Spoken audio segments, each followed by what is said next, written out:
Olá, galerinha de cowboy, tudo bem com vocês? Está começando mais um vídeo aqui no canal. Se você é novo ou nova, já se inscreve aqui no canal, deixe um like, também me sigam nas redes sociais que eu vou deixar aqui na tela pra vocês. Principalmente lá no Instagram, que eu sempre aviso pra vocês quando sai vídeo novo ou não. Então me sigam por lá também. No vídeo de hoje, então, eu trouxe uma teoria da conspiração, que eu também adoro teoria da conspiração. Assisto bastante teorias da conspiração também.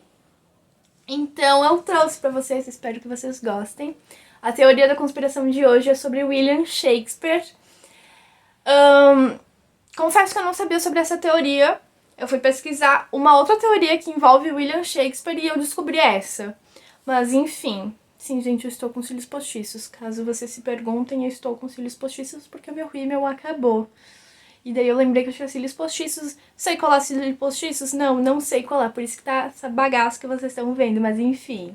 Segundo uma teoria antiga, então, diz que as obras-primas literárias de Shakespeare teriam sido escritas por Edward de Vere, eu não sei se é assim que se fala, mas ele era um conde de Oxford.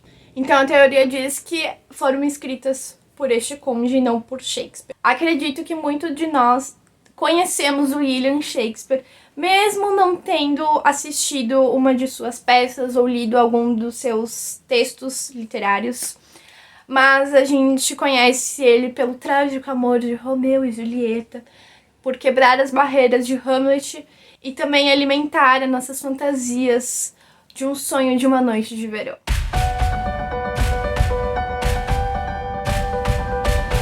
Tem um gato aqui atrás. Sempre tem um gato atrás dos meus vídeos, é incrível. Então, de acordo com os registros que a gente tem até hoje, William Shakespeare nasceu, cresceu e foi enterrado em Stanford upon Avon, eu acho que é assim que se pronuncia. Eu não vou procurar no Google Tradutor porque estou com preguicinha, então vai ficar assim. Então era uma vila ali a 160 quilômetros de distância de Londres. O pai do poeta, então, ele tinha uma oficina e ele fazia luvas, de acordo com alguns investigadores. Então eles chegaram à conclusão de que a família inteira era analfabeta.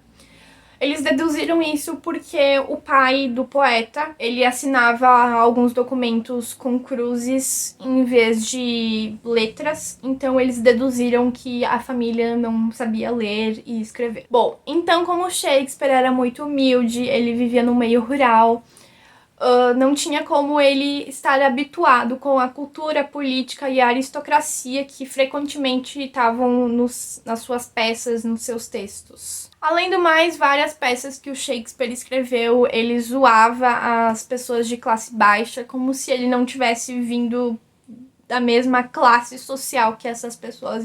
Shakespeare, então, estudou numa escola chamada Queen's New School. Era a menos de 1 quilômetro ali da vila que ele vivia, em Stanford. Então a educação do estabelecimento era uma coisa muito básica. Tinha textos literários e gramáticas muito básicos. Então apontam que não tinha como Shakespeare ter todo esse conhecimento em política e aristocracia. Então não tinha como ele ter esse conhecimento avançado que ele tinha nas peças de teatro dele. E também temos um problema. A escola que ele estudou, então, não tem nenhum documento, nenhum registro de um aluno que estudou nessa altura ali naquela escola. Então todos os investigadores que são a favor dessa teoria têm este argumento que não tem como William Shakespeare ter todo esse conhecimento pela educação que ele teve e, enfim, escrever essas peças literárias ali com o conhecimento básico que ele tinha. E também temos a questão das assinaturas, que em diversas obras publicadas, então, de Shakespeare, também tem as assinaturas que como se tivessem sido várias pessoas diferentes que assinaram aí as obras. Na capa de 15 boletins em 2 edições da poesia antes de publicar o primeiro fólio, então tem algumas assinaturas aí diferentes. Uma delas é Shakespeare com um hífen e outra é com um hífen, mas sem o E. Eu vou deixar aqui na tela para vocês entenderem o que eu tô falando. Mas essas são as assinaturas diferentes que tem, que não é como a gente conhece, que é tudo junto, Shakespeare, sem hífen, sem nada. Então muitos investigadores acreditam que esse hífen é a prova de que é só um pseudônimo para outro escritor, já que era muito comum utilizar hífens em pseudônimos. A utilização de pseudônimos era uma prática bem famosa na Inglaterra no século XVI e XVII, na aristocracia, para que os nobres então pudessem publicar as suas obras sem que quebrassem os paradigmas de que eles só podiam partilhar suas obras ali para pessoas próximas e da mesma classe social. E também os pseudônimos, então, eram utilizados ali nas classes mais baixas para que eles não fossem perseguidos por algo controverso que eles tinham falado, tinham escrito ali no poema. Não há documentos que apontem especificamente que Shakespeare era um escritor, mas há evidências que William Shakespeare, ele era um homem de negócios e ele estava, então, na prática ali de venda de imóveis, de propriedades e afins. A sua proximidade que ele tinha com o teatro devia-se a finanças e empréstimos que ele tinha ali no grupo de teatro, mas não que ele era um escritor. Os investigadores adeptos a essa teoria de que William Shakespeare não foi um poeta acreditam que qualquer evidência literária que tenha tido aí, diz que só foi plantada, então, para camuflar a verdadeira identidade do autor. De acordo com os registros, então, William Shakespeare morreu dia 23 de abril de 1616 em Stamford, deixando um testamento bem simples e nada poético. No testamento também não tinha nada sobre papéis pessoais, livros, poemas e as 18 peças que ainda estão vivas mesmo depois da sua morte. Então, a única referência no testamento de William Shakespeare que tem do mundo do espetáculo é a quantidade de dinheiro que ele deixou para atores, para amigos atores, e para que eles comprassem um anel de luto, mas esse foi um desejo que foi acrescentado tardiamente no testamento. Entretanto, não houve qualquer sequer período de luto ou poema em sua homenagem, ou até 1623, quando foi impresso seu primeiro fólio, uma obra que reúne várias peças aí do William Shakespeare. O mais estranho é que em uma publicação em 1609, ou seja, 7 anos antes de Shakespeare falecer, surge uma frase na capa que é um pouco suspeita. Eu vou ler para vocês. O nosso sempre vivo poeta. Isso, então, é reservado por norma por personalidades, então, que já faleceram. Então, isso significa que Shakespeare, então, tinha morrido em 1604, ano que o Edward, o conde, o 17º conde de Oxford, morreu. Então, isso confirma a teoria de que o conde de Oxford era Shakespeare e ele usava um pseudônimo para que não fosse revelado que ele era o Shakespeare, que ele fazia essas peças, esses poemas, essas coisas. Pode ser que tu esteja me perguntando, então, quem pode ter sido William Shakespeare? Francis Bacon. É conhecido pelo seu trabalho nos campos da filosofia, ciência e direito, uma vez que se tratou dos maiores nomes intelectuais do século XVII. Não tardou a que fosse apresentada uma candidatura em seu nome. Essa candidatura é baseada especificamente no estilo da escrita de Shakespeare e de Bacon, de temática abordada nas obras do poeta, que estariam extremamente relacionadas com a ideia apresentada em trabalhos publicados. Mas porque Bacon não assumiu a sua obra e se escondeu por trás de um pseudônimo, se a teoria se prova verídica. Basicamente, porque muitas das suas ideias apresentadas podiam ser vistas como ameaças na monarquia, e isso afetaria seu trabalho na corte. Uma outra teoria é que o conde de Oxford, a figura inglesa, tinha uma relação próxima com o mundo do teatro, financiando campanhas de música e representação. Tinha também um interesse assumido pela pena de pergaminhos, tendo escrito inúmeros trabalhos de poesia e alguns teatros, que não sobreviveram até os dias de hoje. Tudo isso é apresentado como evidências a favor da teoria. Investigadores concluíram ainda em momentos descritos nas peças de Shakespeare consistem na vida do conde. é que as anotações das suas obras oficiais correspondem também às citações apresentadas nas peças. O fato de esconder seu nome atrás de um pseudônimo não é difícil de entender. Autores aristocráticos não assumiam publicamente a autoria ao público. Daí a necessidade de usar um nome que não fosse o seu. Christopher Marlowe era contemporâneo de Shakespeare e da mesma classe social. No entanto, ao contrário de Shakespeare, sabe que Marlowe estudou durante 6 anos e meio na Universidade de Cambridge, tendo, por isso, acesso a uma educação superior. Conhecido por ter implementado na escrita um tipo de verso sem rima, que terá influenciado Shakespeare.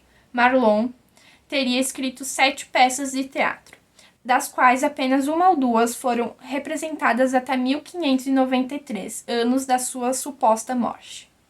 No entanto, alguns investigadores acreditam na possibilidade de Marlowe ter fingido sua própria morte, com meio de fugir do julgamento pelas suas acusações de ateísmo. As teorias indicam ainda que na morte de Marlowe escolheu Shakespeare para ter o seu rosto e nome de trás do seu trabalho. É uma teoria fundamentada, então, pela semelhança da escrita de Marlowe, das obras antigas e pelos futuros trabalhos, então, do Shakespeare. Outro fato também intrigante é a data de publicação de Vênus e Adonis, o primeiro trabalho de Shakespeare, que foi 13 dias da suposta morte de Marlowe.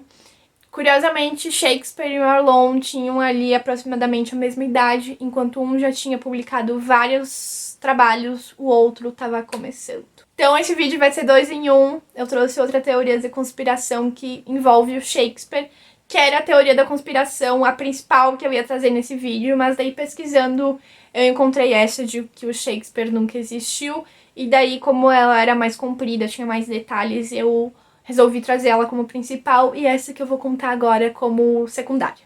Então vamos lá. Então essa teoria é da semelhança entre Shakespeare e Adam Sullivan, que eles são muito parecidos. Eu vou deixar uma foto aqui pra vocês, caso vocês não saibam quem eu estou falando, mas é esse ator. Então eu vou contar um pouquinho da história, então, de como surgiu essa teoria aí da conspiração de que eles são parecidos. Então, William e Anne se casaram em 1582, eles tiveram 3 filhos, Susan em 1583, e o casal de gêmeos Judith e Hamnet, não sei como se pronuncia, em 1585. Então especula-se que o casamento então de Anne e Shakespeare foi forçado porque ela estava grávida, eles tinham 18 anos e ela tinha 26. Então, quando eles se casaram, ela já estava grávida e por isso que o casamento foi ali forçado, porque ela estava grávida. Propositalmente, Anne Hathaway, eu acho que assim se pronuncia, não faço ideia. Ela aparece, então, em algumas obras aí literárias do famoso esposo, mas pouco se sabe sobre a vida particular de Anne Hathaway. Então, como eu falei, vocês já devem ter visto aí pelas redes sociais a semelhança do Adam Sullivan e do Shakespeare. E então, eu vou deixar aqui pra vocês verem a semelhança. Então, curiosamente, a esposa do Shakespeare se chamava Anne Hathaway, igual a esposa do Adam Sullivan. Mas dizem que a mãe e o pai da atriz Anne Hathaway quis fazer uma homenagem à esposa, sim, do Shakespeare, Anne Hathaway. É isso, acho que deu pra entender agora. Algumas teorias dizem que Anne Hathaway é uma vampira e ela, então, mantém aí a sua juventude. Apesar de Anne Hathaway, a atriz, não se parecer nada com Anne Hathaway, a esposa de Shakespeare. Elas não são parecidas, elas não têm semelhanças. Quem tem semelhança é o Shakespeare e o Adam. E também tem outra teoria que diz que, então, o casal aí, o Adam e a Anne, eles são viajantes do tempo. Também diz que o Adam é uma reencarnação do Shakespeare. Gente, eles são muito parecidos, sério. Eu vou deixar aí na tela pra vocês verem que eles são muito parecidos. Então, desde que essa teoria aí foi divulgada, foi espalhada pelo mundo, tem uma frase que diz que foi Shakespeare que escreveu pra esposa dele. Eu vou ler pra vocês. Abre aspas. A vida é muito curta para te amar só uma. Prometo te procurar na próxima vida. Fecha aspas. É muito bonita, eu sei. Por isso que dizem que eles são um viajante do tempo, que o Adam é uma reencarnação do Shakespeare, e porque a Anne Hathaway tem o mesmo nome que a esposa de Shakespeare, então ele viajou aí, ele procurou ela em outra vida, mas essa frase então não é de William Shakespeare. Mas não dá pra negar que as coincidências são enormes, mas, né, são só teorias. Então, eu confesso que essa teoria de que William Shakespeare nunca existiu, eu não sabia, não fazia ideia de que essa teoria existia. Até porque na escola a gente aprende sobre as peças de teatro do Shakespeare, a gente faz peças de teatro baseadas nessas peças de teatro do Shakespeare. Mas, assim, nenhuma professora minha de literatura falou sobre essa teoria existente aí de que William Shakespeare nunca existiu. Então, se você tá aí no ensino médio e tá tendo essas peças de teatro do Shakespeare, pede pra sua professora se ela conhece essa teoria de que Shakespeare nunca existiu e me contem aqui nos comentários o que ela vai falar, tá? Porque talvez nem ela conheça, ou se ela conhece, eles dizem lá na faculdade pra eles omitirem essa teoria, porque o William Shakespeare, ele é muito famoso pelas peças de teatro ali, principalmente Romeu e Julieta, que muita gente conhece ele por Romeu e Julieta. Mas eu não fazia ideia de que essa teoria existia. Então, se você já sabia ou acha muito louco, deixa aqui nos comentários. Me contem o que vocês acham. Espero que vocês também tenham gostado da teoria da conspiração. Eu vou trazer mais pra vocês. E é isso. Me sigam lá nas redes sociais também. Se inscrevam aqui no canal pra não perder nenhum vídeo maravilhoso. Tanto de teoria da conspiração, tanto de casos. É isso. Espero que vocês tenham gostado. Até o próximo vídeo. Tchau!